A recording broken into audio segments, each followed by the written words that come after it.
Hello and welcome. Today we're going to break down a condition with a pretty intimidating name, Megaureter. We're going to follow a patient's journey from a completely unexpected discovery all the way to a great outcome. Let's dive in. So, picture this. You're expecting a baby, you go in for a totally routine ultrasound, just to check on things. And most of the time, it's all good news. But sometimes these scans pick up on things that, well, we'd have no other way of seeing. And for so many families, this is exactly where the story of a megaureter begins. So let's get right to it. What in the world is a megaureter? We're going to break down what the name means and figure out why it so often shows up for the very first time on a prenatal scan. Okay, first, a quick biology lesson. Let's look at how the system is supposed to work. Just think of it like your body's own little water treatment plant. You've got the kidneys, they're the filters, right? They're working 24/7 to clean your blood and make urine.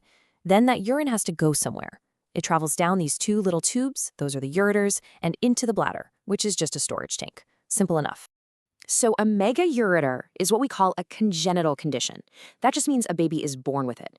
And it's when one of those tubes, a ureter, is, well, way wider than it's supposed to be.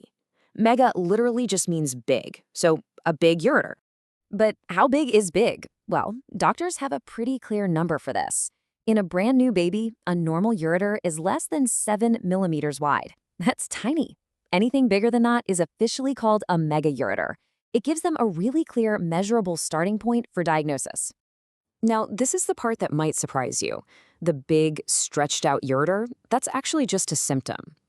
The real issue is a very short, non-working piece of that tube right at the very end, just where it plugs into the bladder.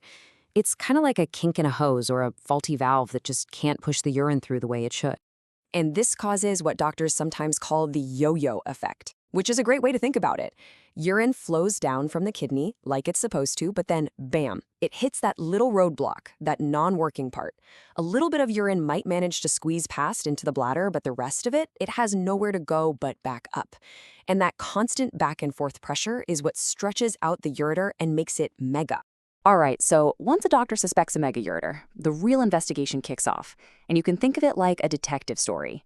They need to gather all the clues to build a full picture of exactly what's going on inside.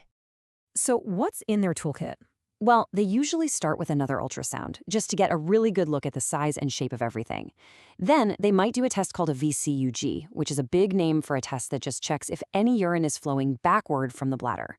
But honestly, the MVP of these tests is usually the renal scan.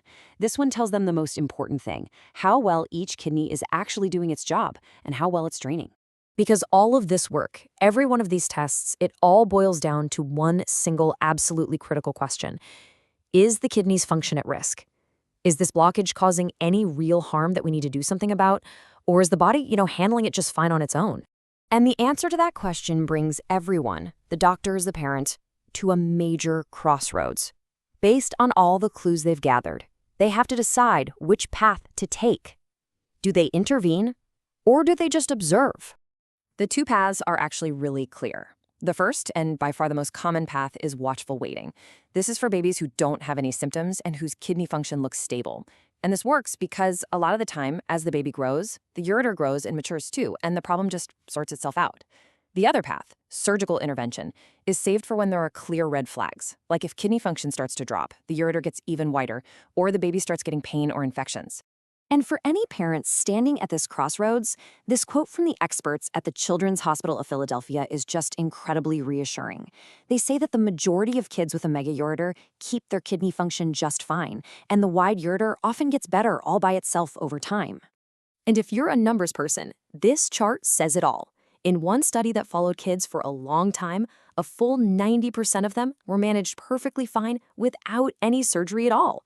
Only a small group, just 10%, ended up needing an operation. So watching and waiting is definitely the rule, not the exception. But what about that 10%? For the kids who do need a little help, let's take a look at what the surgical fix actually does. The goal is really simple. Make the plumbing work the way it's supposed to. The surgery itself is actually pretty logical when you see it laid out like this. First, the surgeon snips out that tiny, non-working segment that's causing the whole backup. Then, since the tube is too wide, they narrow it down, a process called tapering. And finally, they carefully reconnect this newly tailored tube back to the bladder. They're basically just removing the roadblock and rebuilding the off-ramp so traffic can flow smoothly. And what's really cool is how this can be done today.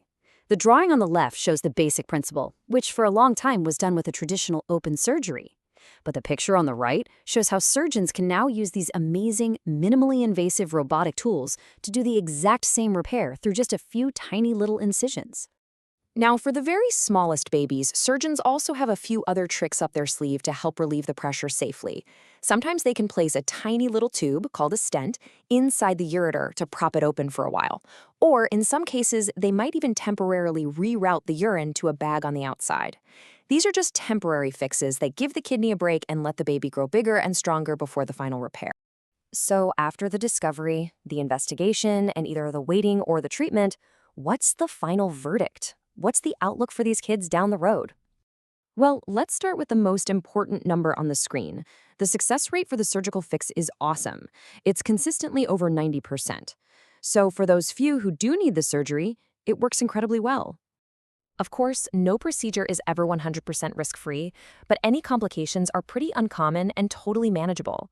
A few kids might have some urine flowing backward for a little while after surgery, but even that often gets better on its own. A new blockage happening, that's super rare. We're talking less than 4% of cases. You know, when you step back and look at this whole journey, it's really an amazing story about the power of early detection.